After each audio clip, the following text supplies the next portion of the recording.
주신 말씀 시편 9편입니다. 시편 9편 1절부터 20절입니다. 구약성경 808쪽입니다. 구약성경 808쪽 시편 9편입니다. 내가 전심으로 여호와께 감사하며 주의 모든 기이한 일들을 전하리이다. 내가 주를 기뻐하고 즐거워하며 지존하신 주의 이름을 찬송하리니 내 원수들이 물러갈 때 주 앞에서 넘어져 망함이니이다. 주께서 나의 의와 송사를 변호하셨으며 보좌에 앉으사 의롭게 심판하셨나이다. 이방 나라를 책망하시고 악인을 멸하시며 그들의 이름을 영원히 지우셨나이다. 원수가 끊어져 영원히 멸망하였사오니 주께서 무너뜨린 성읍들을 기억할 수 없나이다. 여호와께서 영원히 앉으시며 심판을 위하여 보좌를 준비하셨도다. 공의로 세계를 심판하시며 정직으로 만민에게 판결을 내리시리로다. 여호와는 악죄를 당하는 자의 요새이시요 환난 때 요새이시로다. 여호와여 주의 이름을 아는 자는 주를 의지하오리니 이는 주를 찾는 자들을 버리지 아니하심이니이다. 너희는 시온에 계신 여호와를 찬송하며 그 행사를 백성 중에 선포할지어다. 피 흘림을 신문하시는 이가 그들을 기억하시며 가난한 자의 부르짖음을 잊지 아니하시도다. 여호와여 내게 은혜를 베푸소서. 나를 사망의 문에서 일으키시는 주여 나를 미워하는 자에게서 받는 나의 고통을 보소서. 그리하시면 내가 주의 찬송을 다 전할 것이요 딸 시온의 문에서 주의 구원을 기뻐하리다. 이방 나라들은 자기가 판 웅덩이에 빠짐이요 자기가 숨긴 그물에 자기 발이 걸렸도다. 여호와께서 자기를 알게 하사 심판을 행하셨으며 악인은 자기가 손으로 행한 일에 스스로 얽혔도다. 악인들이 스올로 돌아가며 하나님을 잊어버린 모든 이방 나라들이 그리하리로다. 궁핍한 자가 항상 잊어버림을 당하지 아니하며 가난한 자들이 영원히 실망하지 아니하리로다. 여호와여 일어나사 인생으로 승리를 얻지 못하게 하시며 이방 나라들이 주 앞에서 심판을 받게 하소서. 여호와여 그들을 두렵게 하시며 이방 나라들이 자기는 인생일 뿐인 줄 알게 하소서. 아멘. 할렐루야. 오늘도 믿음으로 주님과 동행하며 하나님의 기쁨이 되는 우리 모두가 되기를 주님의 이름으로 축원합니다. 오늘 시편 9편의 말씀 함께 나누게 되는데 오늘 9편 역시 다윗의 시라고 기록이 되어져 있습니다. 오늘 1절 보게 되면 내가 전심으로 여호와께 감사하며 주의 모든 기이한 일들을 전하리다. 내가 주를 기뻐하고 즐거워하며 지존하신 주의 이름을 찬송하겠다라고 고백을 하면서 시편 9편이 시작이 되어지고 있습니다. 감사의 시라고 볼 수가 있는데요. 다윗이 하나님께 감사하는데 어떻게 감사하느냐? 전심으로라고 되어 있습니다. 형식적인 감사가 아니죠. 마음의 전체입니다. 마음의 전부를 다하여서 하나님 앞에 감사하고 있다라는 거죠. 사실 우리의 마음이 100% 완벽하게 감사할 수 있냐? 그렇진 않습니다. 돌아보면 이거는 감사하지 못할 것 같아 라고 생각하는 일들이 왜 없겠습니까? 다윗은요 그럼에도 불구하고 전심으로 감사합니다. 왜냐하면 하나님이 어떤 분이신지를 깨달았기 때문에. 상황은 아직 문제 가운데 있을 수 있습니다. 그러나 하나님은 여전히 하나님이시라는 거죠. 다윗이 고백합니다. 주의 모든 기이한 일들을 전하겠습니다. 그래요. 하나님이 행하신 모든 기이한 일들을 전하겠다라는 거죠. 하나님이 어떤 하나님이셨는지를 잊지 않는 겁니다. 여러분 믿음은 말씀드렸죠. 기억력이 좋아야 됩니다. 기억력이 좋아야 된다는 건 하나님의 은혜를 잊지 않고 살아야 됩니다. 우리에게 허락하신 하나님의 은혜, 과거에 허락하신 하나님의 은혜를 잊으면 오늘의 문제 앞에서 우리는 불평하게 되어 있습니다. 그러나 과거에 행하신 하나님의 은혜를 기억하는 사람은 범사에 감사할 수 있습니다. 지금의 상황을 바꾸시고 변화시키고 역전시키시는 하나님을 고백할 수 있기 때문에 힘들고 어려운 상황에도 불평이 아니라 감사할 수 있다는 거죠. 왜 그렇습니까? 우리가 흔들릴 때, 우리가 고민할 때, 걱정될 때, 두려울 때 해야 될 일은 지금 이 상황을 어떻게 할 것인가 이것이 아니라 하나님이 이전에 나를 어떻게 도우셨는지, 하나님이 어떻게 나를 붙잡아 주셨는지를 기억해야 되죠. 그래서 내가 한없이 무너질 것 같은 그 순간에도 하나님이 나를 붙잡아 주셨고 길이 없을 때도 길을 만들어 주셨던 그 은혜를 기억해야 됩니다. 그래서 감사는 오늘 나의 문제가 해결되는 것을 시작하는 것이 아니라 나의 기억 속에서 계속되어지고, 그리고 그 감사는 오늘 하나님을 향한 찬양으로 이어질 수 있어야 됩니다. 그래서 2절에 내가 주를 기뻐하고 즐거워하며 주전하신 주의 이름을 찬송하겠다라고 말하죠. 3절입니다. 내 원수들이 물러갈 때 주 앞에서 넘어져 망함이니라 라고 되어 있어요. 왜 그런 일들이 일어납니까? 주 앞에서 넘어져 망하는데 하나님의 심판이 있기 때문이라는 거죠. 하나님은 어디에 앉아 계십니까? 4절에 보면 나의 의와 송사를 병하셨으며 보좌에 앉으사 그랬습니다. 하늘 보좌에 앉으셔서 하나님은요 공의로 심판하시는 겁니다. 의로운 재판장이 되어 주신다라는 거죠. 여러분, 세상에서 우리가 억울한 일을 당할 때가 있습니다. 그런 말이 있죠. 소문이 진실보다 빠르다라는 이야기가 있습니다. 때로는 나에 대한 그런 잘못된 이야기들이 막 퍼져나가게 될 때가 있죠. 그것이 아닌데, 사실이 아닌데 우리를 억울하게 할 때가 있습니다. 그러나 하나님께 맡기면 공의로우신 하나님께서 해결해 주시고 진실을 밝혀 주신다라는 것을 우리가 고백할 수 있어야 됩니다. 때로는 여러분 억울할 수 있죠. 속상하고 답답할 수 있습니다. 지난번에도 말씀드렸습니다만 하나님께 맡기시기 바랍니다. 하나님께서 공의롭게 심판하시고 우리를 변호하시는 그 은혜를 우리가 누리게 되기 때문입니다.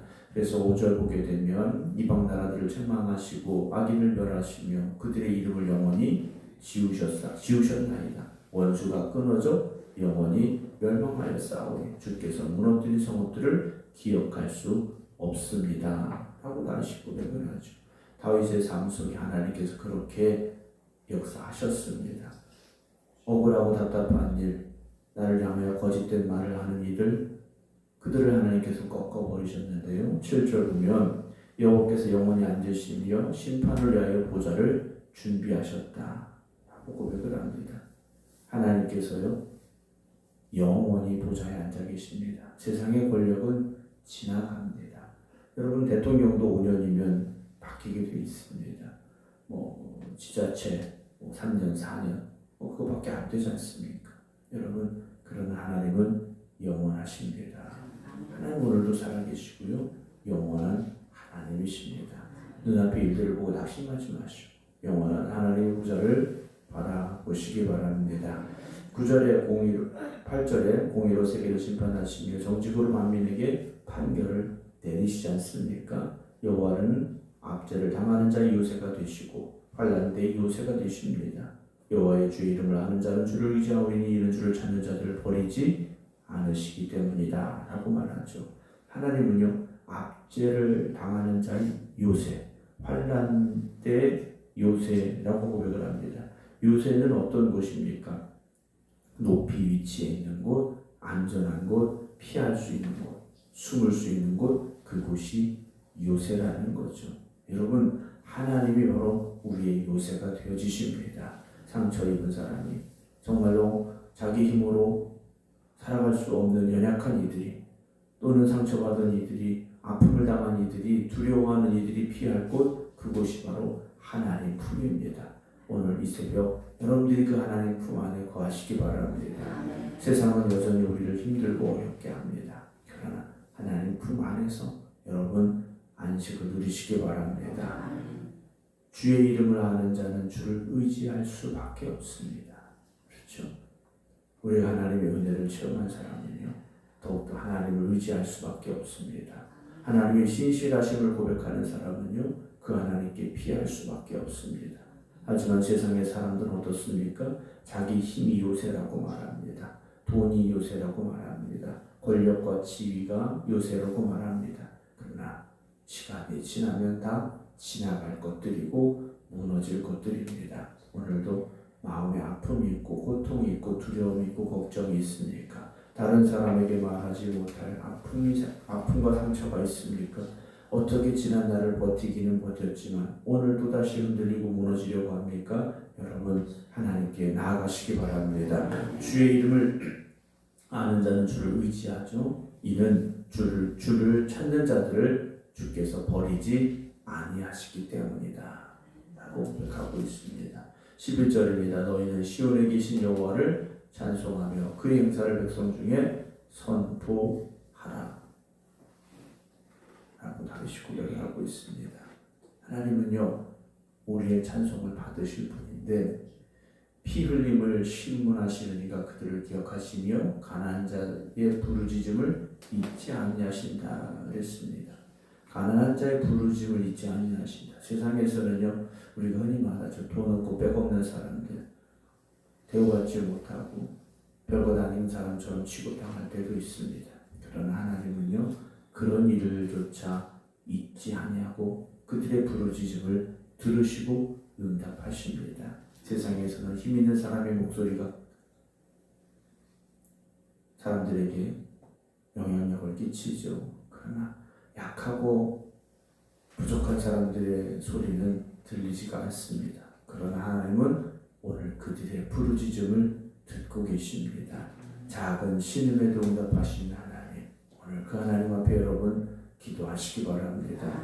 연약하고 아픔을 당하는 이들의 눈물의 기도를 외면하지 아니하시는 하나님을 바라보시기 바랍니다. 13절입니다. 여호와여 내게 은혜를 베푸소서. 나를 사망의 문에서 일으키시는 주여 나를 미워하는 자에게서 받는 나의 고통을 보소서라고 고백하죠. 내게 은혜를 베푸소서. 여러분 오늘 우리 기도는 그런 기도이지 않습니까? 하나님의 은혜를 구하는 기도. 여러분 오늘도 우리는 하나님의 은혜가 필요합니다. 아멘. 세상이 여러 가지 죄악이 가득하고 부정이 가득하고 그래서 우리는 억울하고 답답할 때가 있죠. 근데 그때 우리에게 먼저 필요한 것이 무엇이겠습니까? 상황이 바뀌고 시대가 변하고 그런 것이 아니라 하나님의 은혜가 있어야 됩니다. 어떤 상황에서도요 하나님의 은혜를 누리며 우리가 살아갈 수 있어야 됩니다. 은혜 아니면 우리 어떻게 여기까지 왔겠습니까? 그렇다면 앞으로 어떤 어려움이 와도 하나님의 은혜를 붙잡으면 이기고 나갈 수 있습니다. 하나님의 은혜만 붙잡으시기 바랍니다. 14절에 그리하시면 내가 주의 찬송을 다 전할 것이요 딸 시온의 문에서 주의 구원을 기뻐하겠습니다 라고 다시 고백을 합니다. 15절 16절 이방 나라들은 자기가 방덩이에 빠지며 자기가 숨긴 그물에 자기 발이 걸렸도다. 여호와께 자기를 알게 하사 심판을 행하셨으며 악인은 자기가 손으로 행한 일에 스스로 얽혔다 라고 말하고 있습니다. 악인은요 남을 무너뜨리려고 함정을 파고 그물을 칩니다. 그런데 그것이요 영원하지 않다라는 거죠. 결국 자신이 그 함정에 빠지고 그 그물에 걸릴 수밖에 없다라는 것이죠. 여러분 세상에 악한 사람들이 성공하는 것, 야 저렇게 살아도 잘 사는구나, 저렇게 살아도 잘 되는구나. 여러분 그 유혹에 흔들리지 마시기 바랍니다. 물론 정직함보다 거짓이 더 빨라 보일 수 있고 진실함보다 편법이 더 쉬워 보일 수 있습니다. 그러나 그것이 영원한 것이 아니라는 것이고요. 하나님의 심판이 있음을 다시 고백하고 있습니다. 하나님 없는 길은 결국 무너질 수밖에 없습니다. 성도들은요 악인의 형통을 부러워하지 말아야 됩니다. 어떻게 해서든 성공만 하는데 여러분 그렇지 않습니다. 하나님의 뜻대로 살아가시기 바랍니다. 때로는 그 길이 느려 보일 수도 있고요. 이렇게 가서 언제 뭐가 되겠나 싶을 수도 있습니다. 때로는 손해보는 것 같을 수도 있지만 결국 마지막은요 하나님의 손에 달려 있습니다.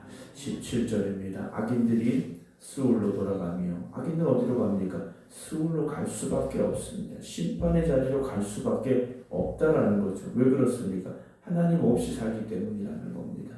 하나님 없이 계획하고 하나님 없이 살아가려고 하고 하나님 없이 성공하려고 하지 않습니까? 자기가 자기의 삶의 주인인 줄 압니다. 자기 힘이 전부라고 생각합니다. 여러분 그 인생은 무너질 수밖에 없고요. 결국 하나님의 심판대 앞에서 영원한 멸망을 향해 갈 수밖에 없습니다. 18절에 궁핍한 자가 항상 잊어버림을 당하지 아니하며 가난한 자들이 영원히 실망하지 않는다. 왜 그렇습니까? 하나님이 기억하고 계시기 때문이라는 거죠. 여러분, 우리가 하나님이 기억하시는 사람이 되어져야 됩니다. 19절입니다. 여호와여 일어나사 인생으로 승리를 얻지 못하게 하시며 이방 나라들이 주 앞에서 심판을 받게 하소서. 여호와여 그들을 두렵게 하시며 이방 나라들이 자기의 인생일 뿐인 줄을 알게 하소서 하고 고백하며 시편 9편의 말씀이 정리되고 있습니다. 여러분, 우리는 하나님이 아닙니다. 우리는 연약한 인간일 뿐입니다. 그래서 창조주 하나님을 잊어서는 안 됩니다. 창조주 하나님을 잊어버린 인생은 결국 심판받을 수밖에 없습니다. 아담과 하가 왜 선악과를 따먹었습니까? 하나님과 같아지려고. 그렇지 않습니까? 여러분, 창조주 되신 하나님을 바라보시기 바랍니다. 그리고 우리는 하나님의 피조물임을 잊지 마시기 바랍니다. 그러면 하나님께 맡길 수 있습니다. 하나님이 나의 왕이 되십니다. 고백할 수밖에 없습니다. 그리고 하나님의 은혜를 구할 수밖에 없습니다. 오늘도 우리의 삶은 한없이 연약합니다. 그것이 우리의 모습이지 않습니까? 그러나 그 연약함을 주님의 손에 맡기시기 바랍니다. 주님이 여러분들을 붙잡아 주실 것이고 여러분들에게 힘을 더하실 것이고 여러분들에게 은혜 주실 것입니다. 오늘도 그 은혜 가운데 거하는 하나님의 보좌를 바라보며 살아가는 우리 모두가 되기를 주님의 이름으로 축원합니다. 기도하겠습니다. 인생을 살아가는 저희들이 우리의 뜻대로 되어지지 않을 때, 우리가 힘쓰고 했었지만 그 결과가 허무해질 때 우리는 낙심하게 됩니다. 그러나 오늘도 창조주 하나님을 바라보며 하나님의 이름을 기억하는 이들이 이곳에 있사오니 오늘도 하나님을 바라보며 부르짖어 기도하는 이 시간 저들의 부르짖음을 들으시고 응답하시고 역사하여 주시옵소서. 오늘 우리는 고백합니다. 하나님의 은혜를 사모합니다. 우리에게 은혜를 더하여 주시옵소서. 하나님의 은혜가 오늘을 살아갈 힘이 되게 하시고 오늘을 이겨낼 능력이 되게 하여 주시옵소서. 이제는 우리 주 예수 그리스도의 은혜와 아버지 하나님의 극진하신 사랑하심과 성령님의 감동 감화 교통 역사하심이 오늘도 하나님의 은혜를 사모하며 이 새벽 기도드리는 모든 성도들 위해 이제부터 영원토록 함께 하시기를 간절히 축원하옵나이다. 아멘.